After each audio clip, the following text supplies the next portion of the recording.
Bury me beside the truth, Mother, because my wife never loved me. Evelyn Harper heard those words in her mind for the 100th time as the funeral home doors opened and the scent of white lilies drifted into the cold March air. The chapel in Hartford looked polished enough for a magazine spread, with glossy wood, soft gold lighting, and rows of perfectly arranged flowers that felt too elegant for a 20-minute goodbye. Her son Daniel had always hated anything performative. He used to say grief should be quiet, honest, and close to the bone. But nothing about that morning felt honest. Vanessa Harper stood near the front in a fitted black dress, one hand resting on the back of the first pew, her face composed in a way Evelyn found impossible to understand. She looked sad in the way actresses looked sad in courtroom dramas. Controlled, beautiful, untouchable. People whispered that Daniel had left behind millions. They whispered about his investment firm, his lake house in Vermont, his life insurance, his private accounts. They whispered as if his body were already less important than the number attached to his name. Evelyn sat in the second row and folded her gloves in her lap, watching everything with the stillness that only deep pain could create. She noticed Vanessa accepting condolences with lowered lashes and careful pauses. She noticed how no tears actually fell. She noticed how a man she had never seen before stood near the side aisle, as if he belonged there. He was tall, broad-shouldered, confident in a dark charcoal suit, and he wore the expression of someone waiting for his cue.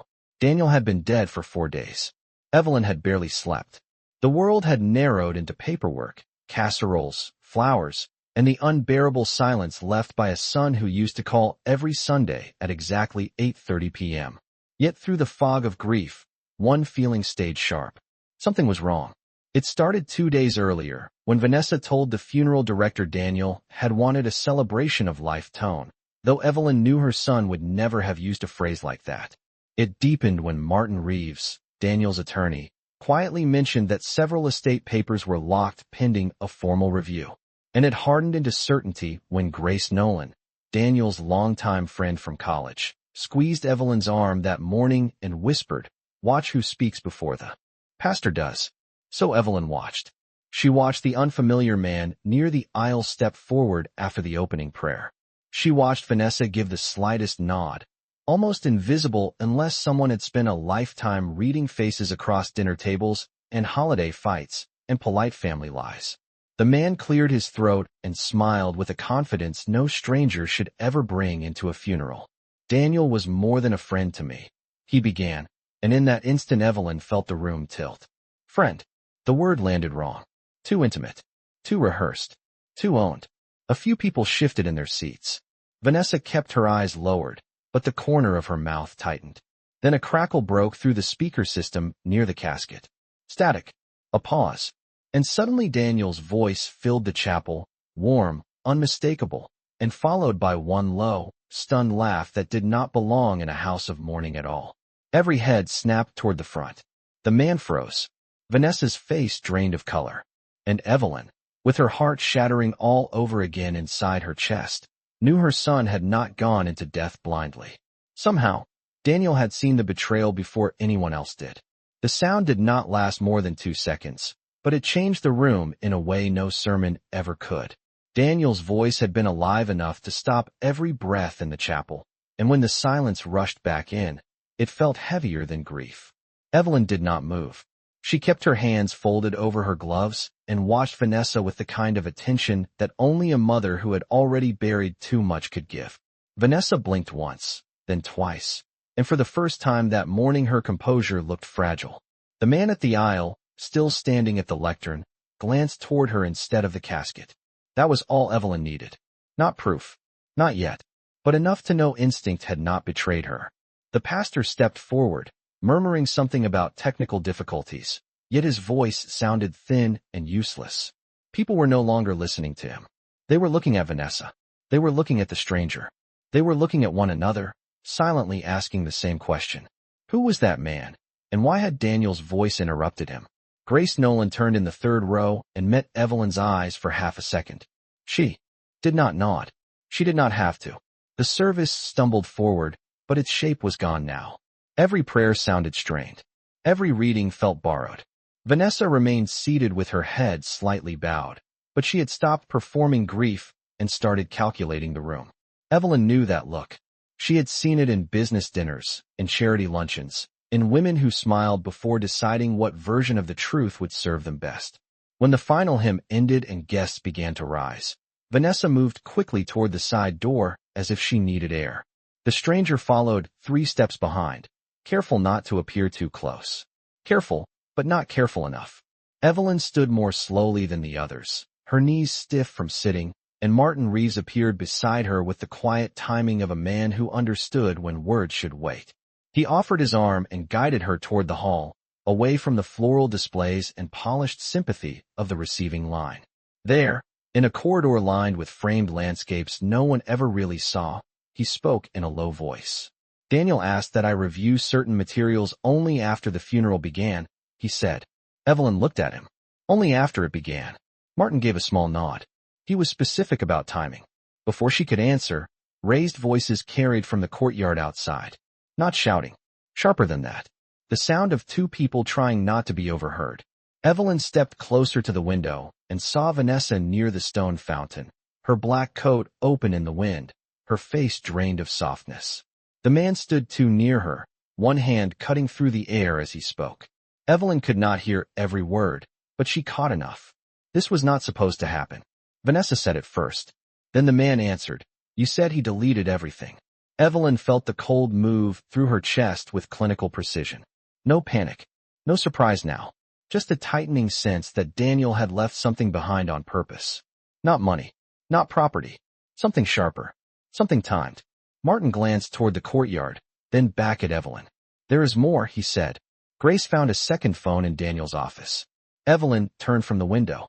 The funeral home, the flowers, the soft organ music still drifting faintly through the walls, all seemed to recede at once. Her son had known. Maybe not everything. Maybe not early enough to save himself from heartbreak. But he had known enough to prepare. Outside, Vanessa lifted her chin and pulled her face back into place before turning toward the entrance. She was rebuilding her mask. Evelyn saw that too. And for the first time since Daniel died, grief made room for something steadier. She was no longer sitting inside a tragedy she could not understand. She was standing at the edge of a truth her son had arranged for her to find.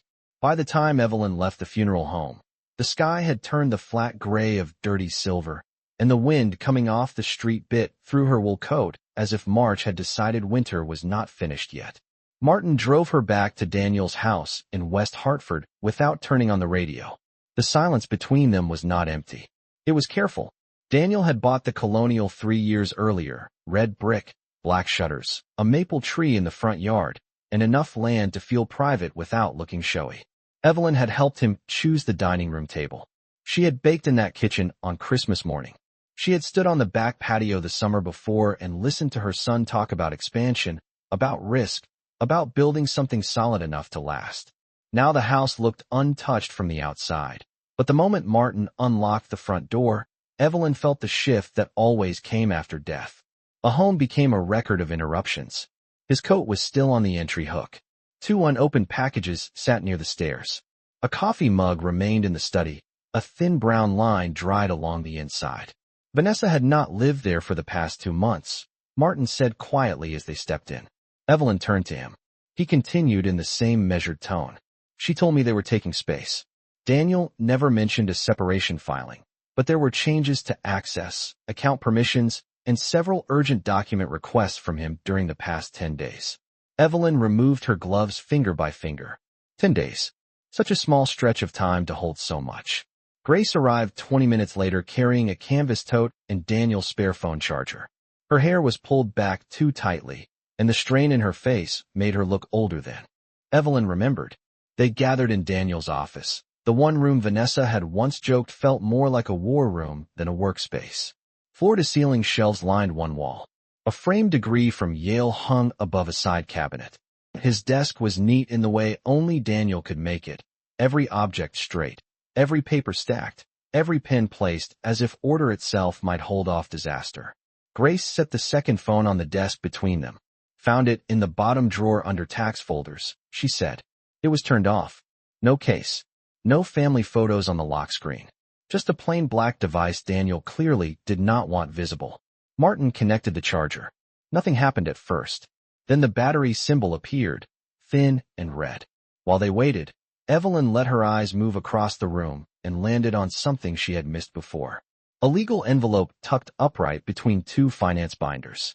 Not hidden well enough to be secret forever, but hidden well enough to escape a casual search. Martin opened it and read in silence for several seconds before setting the pages down flat. It was a limited amendment to Daniel's estate plan, signed and notarized less than a week before he died.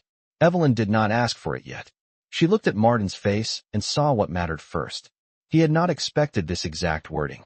Grace leaned closer. "What is it?" Martin exhaled slowly.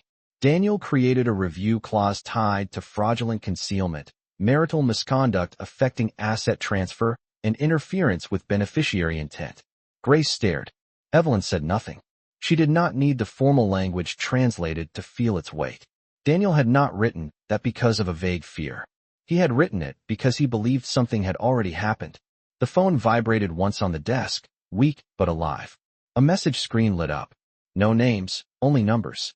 Grace touched the edge of the desk. "There are voice notes too," she said. "Several." Evelyn looked toward the dark window above Daniel's bookshelves. Outside, the branches of the maple tree scraped softly in the wind. Inside, every object in that office now seemed to point in one direction. Her son had been gathering pieces before his life ended. Not out of paranoia, out of recognition. And somewhere between those pages, those recordings, and that second phone was the line that would connect. Vanessa, the man at the funeral, and the millions everyone suddenly cared about more than mourning itself. The phone unlocked with Daniel's face still set as the wallpaper, a candid shot Grace had taken the summer before at the lake house in Vermont. He was smiling at something off camera, sunlight across one side of his face, alive in a way that made Evelyn press her lips together before she reached for the back of the desk chair. Grace stood beside Martin, scrolling carefully, while the soft hum of the charger filled the quiet room. There were fewer apps on this device than on Daniel's usual phone. No banking shortcuts, no family calendar, no food delivery history, just messages, voice notes, email, and a secure folder protected by a 6-digit code. Martin looked at Evelyn. Did he ever use a number that mattered to him? She answered without hesitation. Daniel never used birthdays. He used dates he believed changed everything. Grace tried the date Daniel launched his firm. The folder stayed locked. She tried the date he bought the house. Nothing. Then Evelyn thought of the day Daniel called her after proposing to Vanessa, his voice bright with hope, and for one brief second she hated that the memory still carried warmth. Grace entered the date. The folder opened. No one spoke. Inside were screenshots, receipts, property access logs, and 3 audio files labeled only by date. Grace opened the earliest one. Daniel's voice came through low and tired, as if he had recorded it late at night, while trying not to let himself believe what he already knew. "If anyone is hearing this," he said, "I did not imagine it." There was a pause, the sound of him drawing breath, then papers shifting. "Vanessa has been meeting someone for at least 6 weeks. I know his name now. Brandon Cole." He says it flat, almost professionally, but Evelyn could hear the break underneath. He went on to explain how he first noticed small things. Missing weekends explained too quickly. Calendar entries that disappeared. Restaurant charges on a card Vanessa claimed she had lost. Private calls taken outside on the patio, even in freezing weather. Nothing dramatic. Nothing anyone would call proof by itself. But Daniel had built a company by respecting patterns, and once he saw one, he could not unsee it. Grace played the second file. This one was shorter. "I confronted nothing," Daniel said. "Not yet. I wanted facts before performance." Evelyn closed her eyes. That was her son exactly. Even in heartbreak, he had moved toward order. Martin opened a message thread saved as unsorted. It contained screenshots of hotel confirmations in Providence, dinner reservations in New York, and one security notification showing the front door of Daniel's house opening at 2:14 in the afternoon, while his phone location placed him at the office downtown. The attached still image was grainy, but not too grainy. Vanessa stepped through the doorway first. Brandon followed less than a minute later. Grace inhaled sharply through her nose. Martin did not react outwardly, but he printed the image from Daniel's desktop printer and placed it on the desk with the estate amendment, side by side, as if the truth had already begun organizing itself. Evelyn looked from one page to the other, and felt something inside her settle into a colder, stronger shape. The pain was still there. It would remain. But confusion was beginning to give way. Grace tapped the final audio file. Daniel's voice was quieter this time, more deliberate, as though he knew he was leaving instructions for a future he might not fully control. If she tries to stand beside my name and act blindsided, do not let sympathy make you careless. There are transfers I did not approve. There is a conversation scheduled after the funeral. Martin and Grace both turned toward Evelyn at once. After the funeral, Daniel had planned for time, for sequence, for exposure. He had known the service would not be the end of anything. It would be the start. Then Martin's phone lit up on the desk. He glanced down, and his expression changed for the first time that evening. It was a message from Vanessa. She wanted everyone present the next morning for a private reading of Daniel's wishes at the house. Evelyn looked at the printed image, then at the glowing screen in Martin's hand. Vanessa thought she was calling the next move. She did not yet understand Daniel had already placed the board. The next morning arrived bright and cold, the kind of Connecticut spring day that looked gentle through glass and felt sharp the second anyone stepped outside. Evelyn reached Daniel's house just before 9. The maple tree in the yard moved lightly in the wind. And for one strange moment the place looked almost normal, as if her son might still come down the front steps with a travel mug in one hand and his phone in the other. Instead, Vanessa opened the door before Martin could knock. She wore cream slacks and a dark silk blouse, as if she were hosting a board meeting instead of gathering people to discuss a dead husband's final wishes. Her eyes rested on Evelyn for one careful beat too long. Then she stepped aside with a softness that felt practiced. "Thank you for coming," she said. Her voice was low, respectful, almost tender. Evelyn said nothing. She walked past her into the foyer and smelled expensive coffee, fresh lemon polish, and the faint trace of Vanessa's perfume still hanging in the air like ownership. Brandon was already there. He stood near the windows in the living room holding a mug as if he had every right to be comfortable in that house. This time Vanessa did not introduce him. She only said he had been helping with arrangements. Helping. The word sat in the room like a lie too polished to challenge in public. Grace arrived last, carrying a slim folder against her chest. Martin closed the front door and did not remove his coat. That detail alone steadied Evelyn. It told her he did not plan to stay longer than necessary. Vanessa invited everyone to sit. Daniel's leather chair remained empty near the fireplace, angled toward the sofa as if he had just stepped away from a conversation. Evelyn took the armchair opposite it. She had spent enough years in family rooms to know that furniture often revealed the truth before people did. Brandon chose the end of the sofa closest to Vanessa. Not beside her exactly. Close enough. Martin placed his briefcase on the coffee table and drew out a neat stack of documents. Before he could begin, Vanessa folded her hands and spoke first. "Daniel and I had plans that were interrupted," she said. "I know emotions are high, but I hope we can keep this respectful." Evelyn watched her with the stillness of someone no longer interested in appearances. Respectful was a word people used when they wanted to control the order of pain. Martin opened the first file. He reviewed the basic structure of Daniel's estate in a neutral tone. Investment assets. The house. The Vermont property. Insurance proceeds. Business holdings placed under temporary review. Vanessa listened with her face arranged into sorrow and restraint, but Evelyn noticed how her fingers tightened every time a number was mentioned. Brandon stared down into his coffee as if none of this concerned him. Then Martin paused and lifted a second document. Due to a signed amendment dated 6 days before Daniel's death, he said, certain distributions are subject to a review clause regarding concealment, financial misrepresentation, and attempts to influence beneficiary outcomes through undisclosed personal relationships. The room changed all at once. Vanessa did not gasp. She did something more revealing. She sat completely still. Brandon looked up too fast. Grace lowered her eyes, but Evelyn saw the tremor pass through her hand. Martin continued reading. The language was formal, but the meaning cut clean. If evidence showed that a beneficiary had hidden a relationship or participated in any effort to redirect Daniel's intent for personal gain, access to the majority of direct inheritance would be suspended pending legal resolution. Vanessa found her voice first. "This is absurd," she said. Daniel was under stress. He was confused. Evelyn turned her head slowly and looked at her daughter-in-law in full for the first time since the funeral. There it was. Not grief. Not shock. Defense. Martin set the amendment on the table and withdrew the printed security still from the folder beneath it. He placed it face up between the coffee cups and the untouched tray of pastries Vanessa had arranged that morning. No one moved. The image showed the front door opening. Vanessa entering first. Brandon behind her. The timestamp sat in the corner like a witness no one could charm. Vanessa stared at the paper, and something in her expression slipped beyond repair. She looked at Martin, then at Brandon, then finally at Evelyn. In that silence, the house no longer felt like a place of mourning. It felt like a room Daniel had prepared with the patience of a man who knew he might not be there to speak for himself.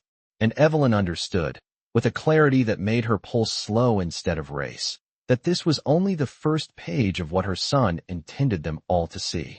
Vanessa recovered first, but not gracefully. She drew in a slow breath, lifted her chin, and looked at Martin as though authority alone might erase the paper on the table. That photograph proves nothing, she said. Her voice had lost its softness now. It carried a brittle edge, the sound of someone trying to hold together a version of reality that had already begun to split. Brandon set down his coffee cup too quickly, and a dark ring spread across the saucer. He muttered that he had stopped by the house only to discuss funeral arrangements, as if saying it casually might make it sound true.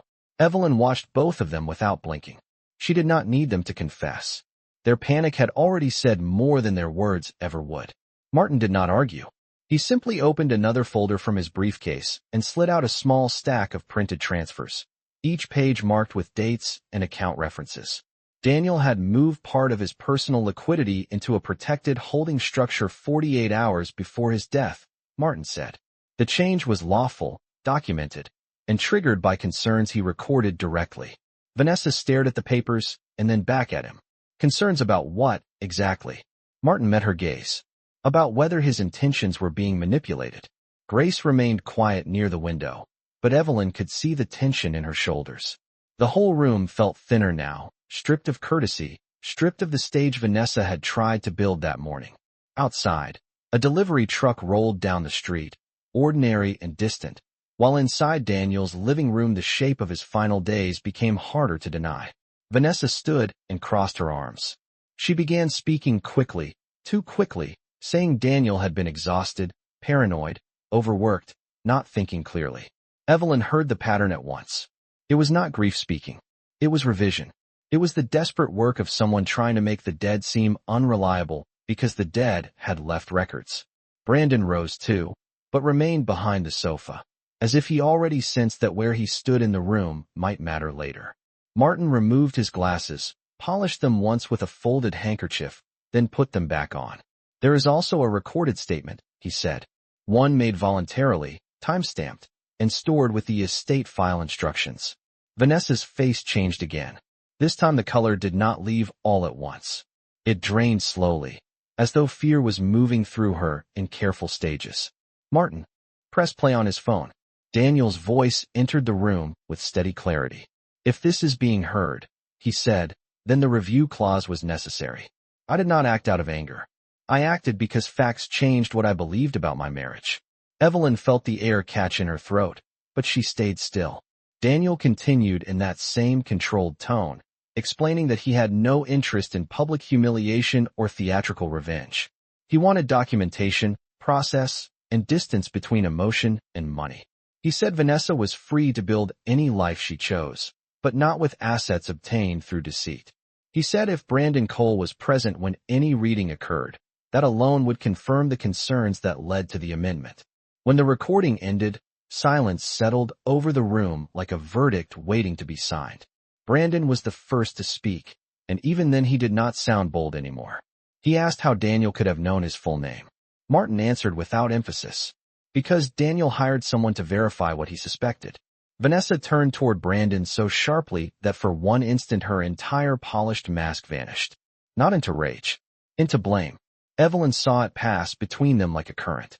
Two people who had believed they were ahead of everyone, now realizing they had been walking inside Daniel's design from the start. Then Martin closed the folder and said there was one more item still sealed, to be opened only if Vanessa disputed the clause in person. Vanessa, pale and silent now, lowered herself back onto the sofa. Evelyn looked at her son's empty chair by the fireplace and understood that Daniel had not left chaos behind. He had left sequence, and the next piece was waiting. Martin did not open the final sealed item right away. Instead, he placed the envelope on the coffee table with deliberate care, almost as if Daniel himself had set it there through him. The room stayed silent. Vanessa sat very straight on the sofa now, one hand pressed against her knee, her breathing shallow enough for Evelyn to notice from across the room.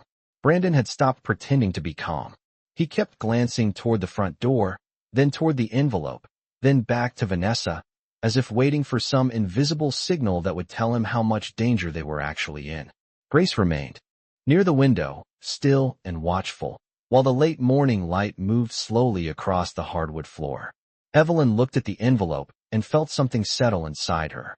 Her grief had not lessened. It had simply changed shape.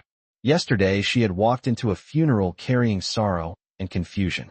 Today she was sitting in her son's living room watching the truth arrive in orderly pieces, one after another, exactly as Daniel intended. Martin finally spoke. This document was left with a separate instruction. It was not to be opened unless the amendment was challenged in person or unless Mr. Brandon Cole appeared during any private family estate meeting. Brandon's face tightened at the sound of his full name. Vanessa turned toward Martin. "This is harassment," she said. "You are turning private pain into some kind of performance." Evelyn almost admired the line for its neatness. Vanessa still believed language could control what facts had already exposed. Martin did not respond to the accusation. He broke the seal and unfolded the pages. Inside was a signed letter, a notarized affidavit, and several printed screenshots clipped together. The affidavit came first. It was from a licensed investigator Daniel had retained quietly 2 weeks before his death.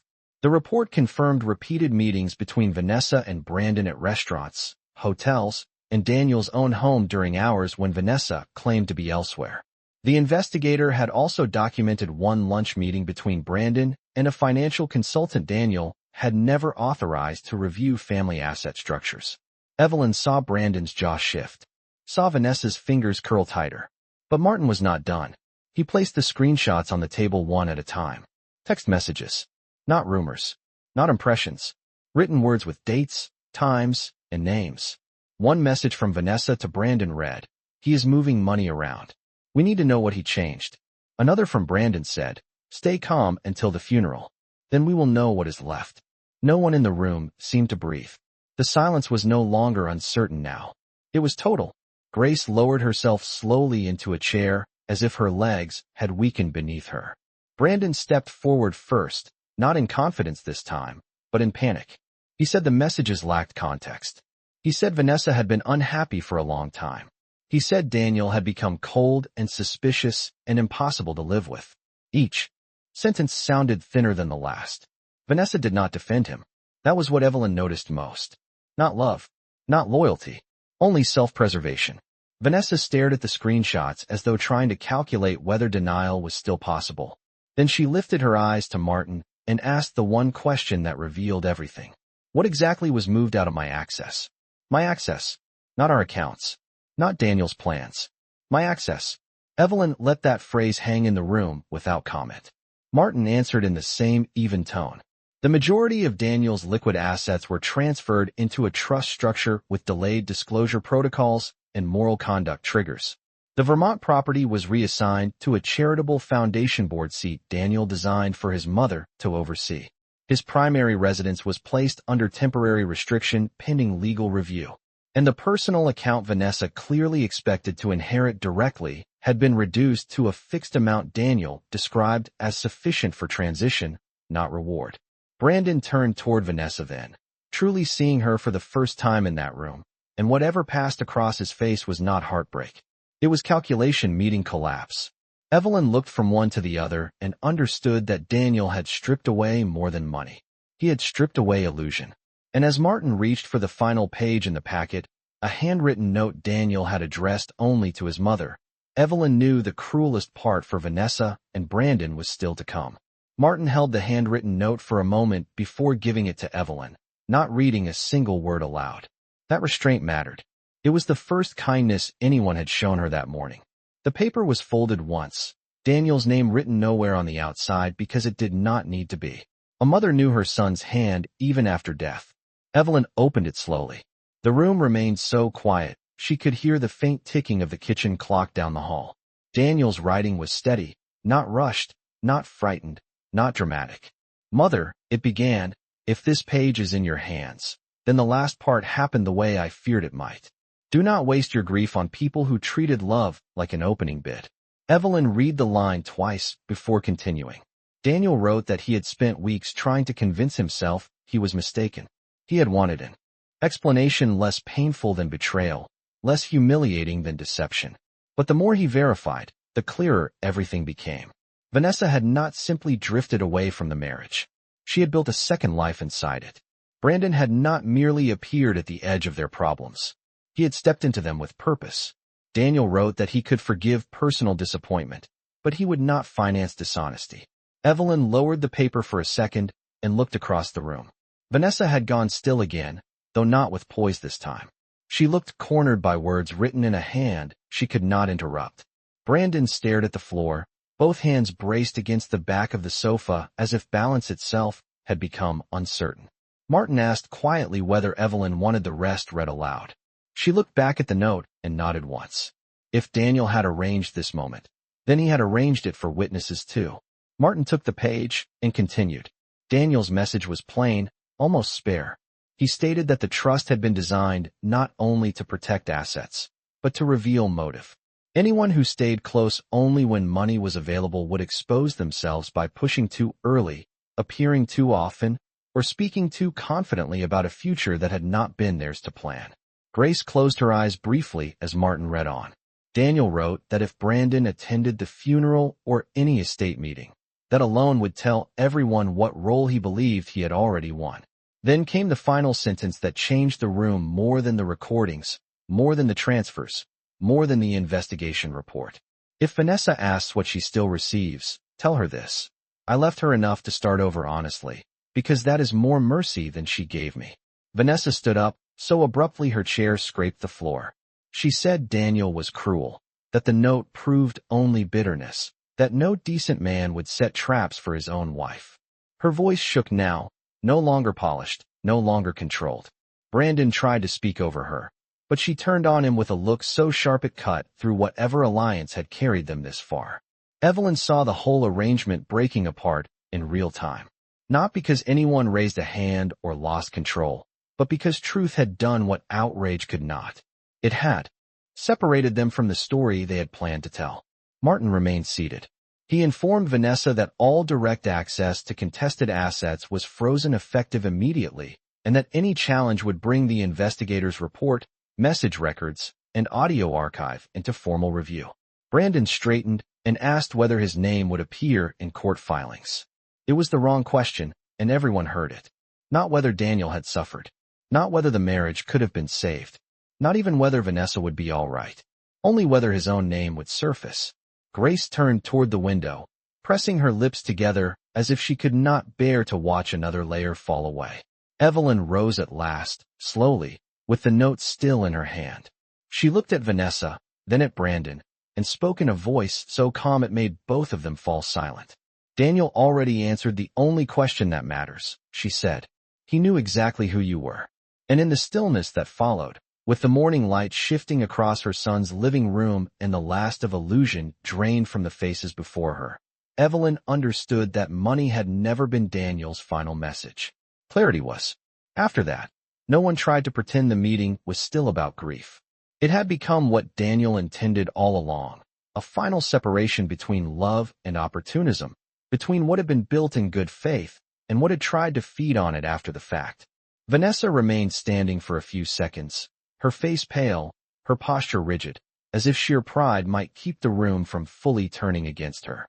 But pride was all she had left now, and everyone could see it. Brandon said nothing more. He looked smaller than he had at the funeral, smaller than he had even an hour earlier, as though Daniel's records had stripped away the confidence he used to pass himself off as important. Martin gathered the documents into neat stacks and explained the next steps with the same calm precision he had used from the start. The trust would remain locked. The residence would stay under review until the legal process was complete. The charitable board connected to the Vermont property would be seated within 30 days, and Evelyn Harper had been named its first acting chair. There were tax filings to complete, business transitions to finalize, and a formal inventory of Daniel's personal effects already scheduled. No one argued with Martin now. Even Vanessa seemed to understand that the time for shaping the story had passed. Facts had hardened around her. Grace finally spoke, her voice quiet but steady. She said Daniel had not spent his last weeks consumed by revenge. He had still gone to work. He had still checked on employees by name. He had still called his mother on Sunday nights. He had simply refused to leave his life undefended once he understood the truth. That mattered to Evelyn more than anything else she had heard that day. Daniel had not been broken into cruelty. He had remained himself. Careful, decent, exact. Vanessa reached for her handbag from the side table, and when she did, her hand trembled hard enough for the clasp to click twice before opening. She did not apologize. Evelyn had stopped expecting that long before. Some people were not changed by exposure. They were only inconvenienced by it.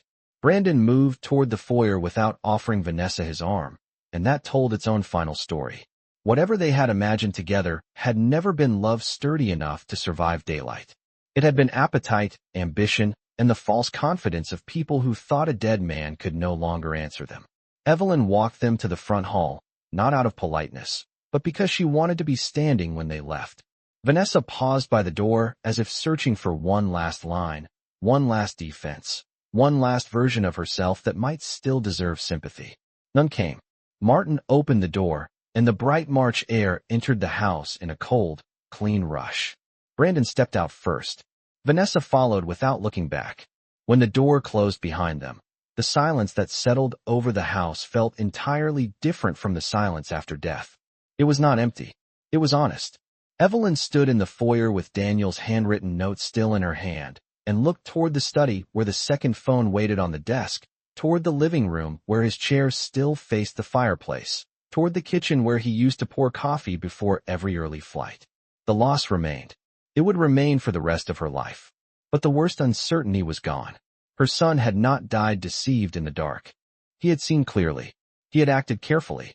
And in the end, he had left behind more than money, property, or instructions. He had left his mother the truth, and with it, the quiet strength to carry his name forward without shame, without doubt, and without a single illusion left to mourn.